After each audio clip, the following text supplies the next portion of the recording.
Today we'll talk about how can you disable recommendations notifications on your app. We're going to figure out the solution on how you can do that on your app.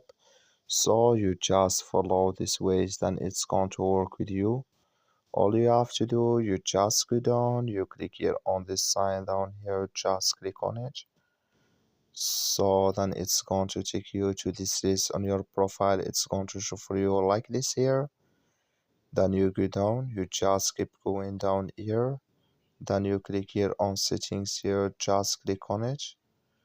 So then you come to next step here, it's going to show for you like this here. Then you click here on push notifications, you just click on it. Then you come to next step here, just go down, you come here to recommendations, click in this sign or this color. Like you see color, it's gone, that's my recommendations, notifications disabled with us now. That's all you have to do, that's all. Thank you for watching. Don't forget to support us by liking and subscribe.